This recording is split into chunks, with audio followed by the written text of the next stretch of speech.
Just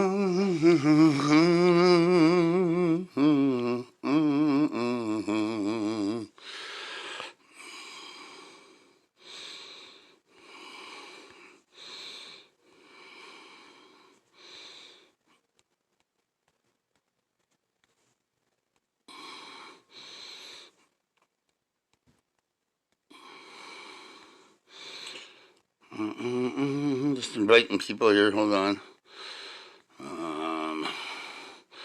Just gonna do a short little vid here, and then I'll do a little talking about some stuff. It's been interesting here. We're gonna talk about a little about some things and what's been happening in the world, which has really been pretty devastating. So just give me a second. I guess I'm gonna have to invite a few more people. I'm just inviting people. If you can, invite your friends. Okay. Hey, how you doing? I'll flip you around here. Hey, bonjour. Hi, how's everybody doing? Haven't been on for a while. Just got back from Pueblo, Colorado, and the Four Directions prayer out there, and it's a really good ceremony. Had beautiful time down there in Pueblo, and it was, we talked about some things, and put some prayers out for a lot of people. And one of the things I kind of want to talk about is, this crisis, this pandemic that we're going through right now.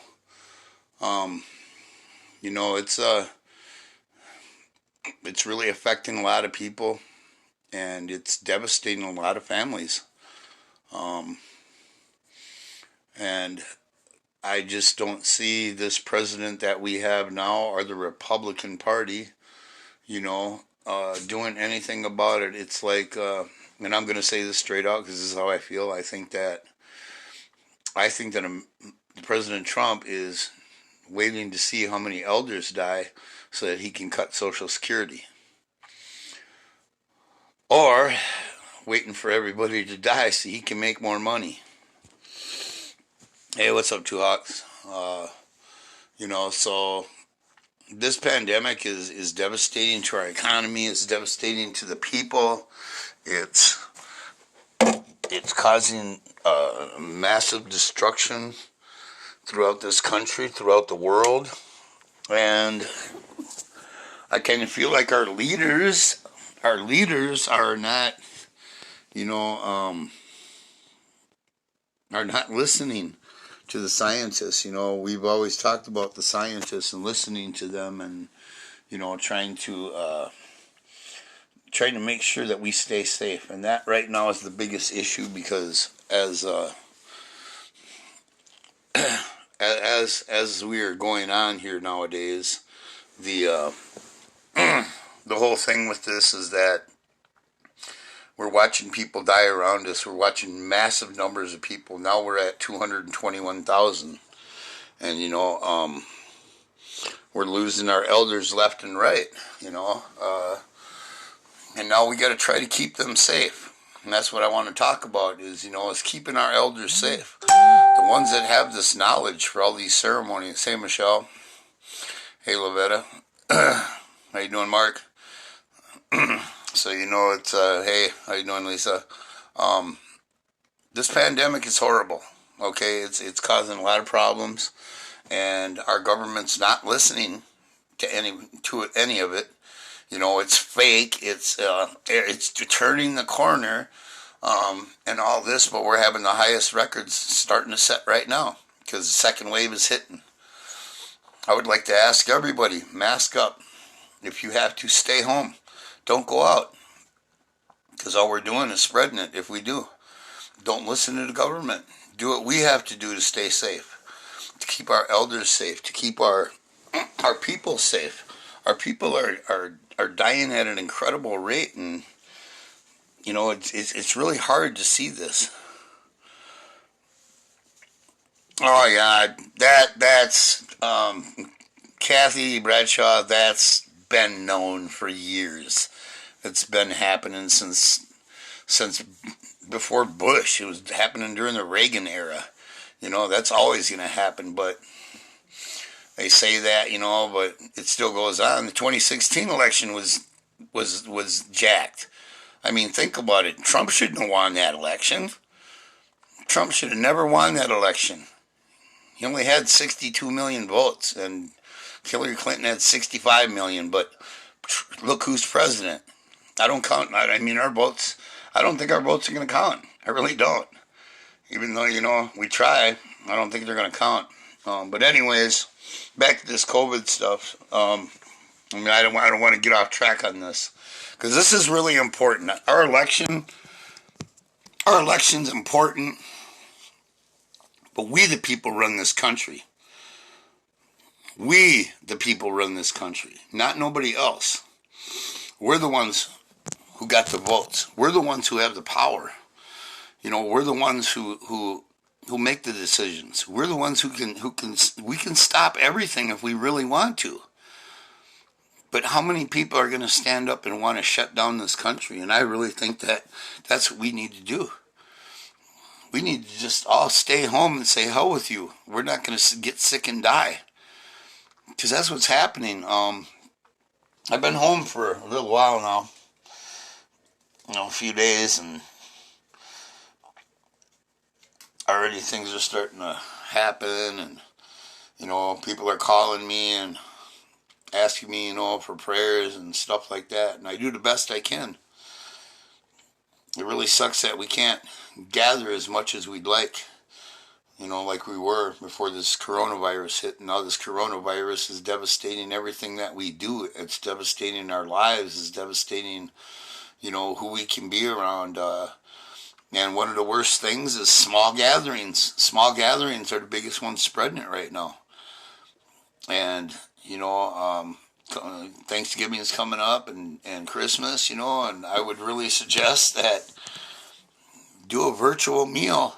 Try to stay safe. Keep your grandparents and your uncles and aunts safe. Because this is a devastating thing that's happening, and people are kind of blowing it off, and this isn't something to blow off. This is really deathly serious. But so I kind of showed that to you, and now I'm going to get to the meat and potatoes of what I wanted to show you today.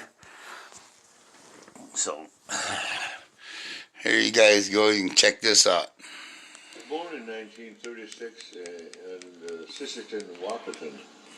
We say it in our language, it's Sisseton, Wahpeton Reservation in South Dakota. And my mother was from that reservation, and my father was from the medieval Kantawan Reservation, and enrolled as a medieval Kantawan. And he was born in Flandreau, South Dakota. At that time, in 1936 and 40, most Indians were just coming out of what we called reservation concentration camp lifestyle. Most Americans do not know, and people in the world do not know, that America put all Indians in concentration camps. And I believe that Hitler took the idea of concentration camps from what America did to us. So I was living in the time when we were just coming out of that concentration camp. I didn't know it was a Holocaust that we had just experienced, our parents, our grandparents, and there was nothing for us to do. And I remember being so happy with what we had, and even though we had nothing, and all we would do is go from family to family with horse and wagons. Now the horse and wagons came from the government and the churches. If you became a Christian, you got a hoe and a shovel, and the longer you stayed with the church, you got a wagon and a horse, so you could get around on the reservation. Kind of sacred incentives, so to speak. Coercion into this religion to become Christian. Indians were coerced. But Indians also knew at that time, our leaders, our grandfathers knew, that it was a way to survive. and for our children to survive. So to succumb to the coercions of Christianity, my parents were Christian. And the fact that Christians and Christianity forbid Indians to speak their language and to practice their ceremonies, I think the churches are responsible to reinstate the language into the nations, since they forbid Indians to speak their languages and do their ceremonies. I think this is a serious indictment that we would like the churches to respond to. And recent years, 5 years ago I believe it was, the Catholic Church, the Pope in Rome issued an apology to all Indians for what they had done. You cannot just apologize for what you have done unless you make the retribution of what was done. In other words, reinstate those languages to those tribes. Help reinstate those ceremonies. And also, if you've taken land from Indian people, you either have to pay for it or give it back. I never thought that this was a Holocaust, but I was happy. My dad was the lead singer on the traditional drum. So we went to all the powwows because of his ability to, his awareness of all the traditional Dakota songs. So we went to all the powwows when we were young. At that time, children could not dance. Only people over 50 years of age could dance. Most people do not know this, that the government forbid children to dance Indian. And that was so they could wipe out the culture in the young people and not upset the older people and let them dance. And then finally the new generation would never know what happened. And that was why young people back when I was young, we couldn't dance. Then very shortly after that, the policy of assimilation and boarding schools, government boarding schools, were basically military-style schools, were put into operation for assimilating Indians into the society. And then the Christians, missionaries came, and we were doled out to the missionaries. In the government boarding school I was at, in Wahpeton, North Dakota, there was 400 of us, and they came, and U50 will be Episcopal, U50 will be Catholic, U50 will be other religions, Mormon religion, and so we were doled out to the churches in bulk numbers for the sake of this assimilation. And we had no idea what this Christianity was, and now as I look back at it, it was all part of the grand plan to have Indians assimilated. Indians would then go into the city, assimilate, and then they would leave the reservation lands, which would be taken away. That was the scheme. Were you punished in these schools for trying to speak your own language? We were speaking our language, and yes, we would get our mouth washed with soap, and we'd have to, if we did that in the church or whatever, where the missions were, we would have to kneel down with marble, pads of marbles under our knees. When Andrew Jackson was in as president, after Cherokees had helped save his life in a battle in Louisiana, the Cherokees saved his life.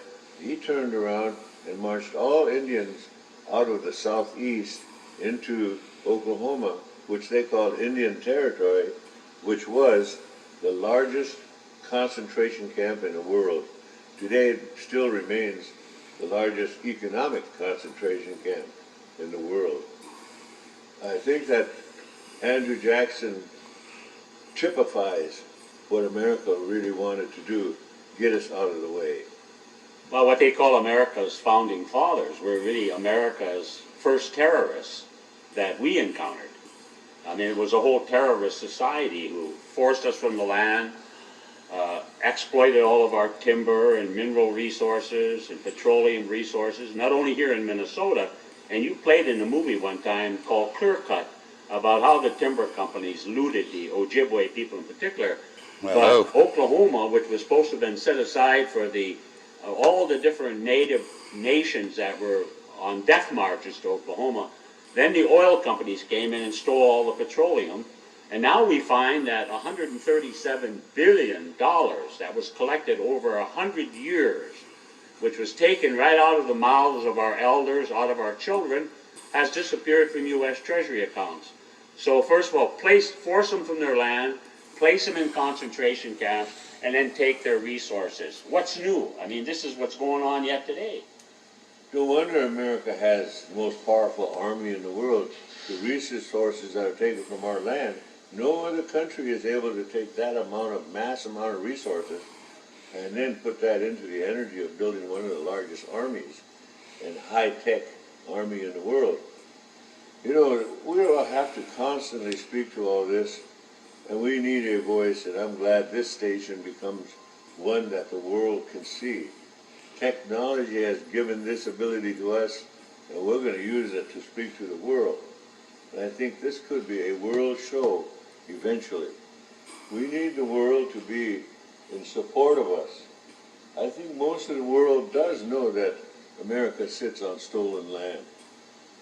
And recently I was listening to one of the most respected politicians in America, Jimmy Carter. He was on a talk show, a cooking show where people are cooking and discuss different kind of ways that they cook in their area. And Jimmy Carter was on the show, and the host said, "Isn't it that you're home and you're from Atlanta, Georgia, and you have lived, understand your parents and your family lived there since the beginning of your generations here." And he says, "When did your family start living there?" "Well, my family's been in Atlanta, Georgia ever since the Indians left." As if they left voluntarily. Yes. One morning they woke up and said, well, let's leave and allow these crackers to settle on our land. Jimmy Carter said, "My family has been here in Atlanta, Georgia since the Indians left." I couldn't believe this man who is for human rights in such a great way has that little understanding enough. And that's what America does. They change the wording, the semantics of what happened here. And Jimmy Carter is one of examples of modern day to explain that the Indians, that land that they were sitting on in Georgia, was there because the Indians left after Andrew Jackson put them in concentration camps in Oklahoma. So, all right. So, You're watching flip you over. internet television. So yeah, just kind of wanted to show you guys that, and I'll probably do another one tomorrow. I'm going to show some stuff from the TED Talks show tomorrow, and I'll kind of go through different. I'm going to kind of go through different things, like showing some Oren Lyons.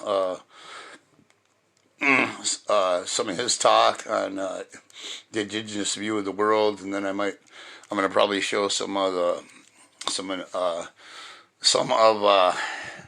Lee Staples from the TED Talk show. Also, he does a really good job on talking about Medewan things, and then I'm also probably going to go over. I'm going to try to hit a lot more tribes and start showing their stuff, and and also, like I said, Oren Lyons, he talks on sovereignty and things like that. So I'm going to start showing a lot more of that. So just kind of, I guess, to kind of educate ourselves, So I want to keep showing some stuff like this. And Facebook's pretty cool as long as I put a disclaimer out there saying that I do not own the copyrights to any material I use. Facebook is pretty good about it. So thank you, Facebook.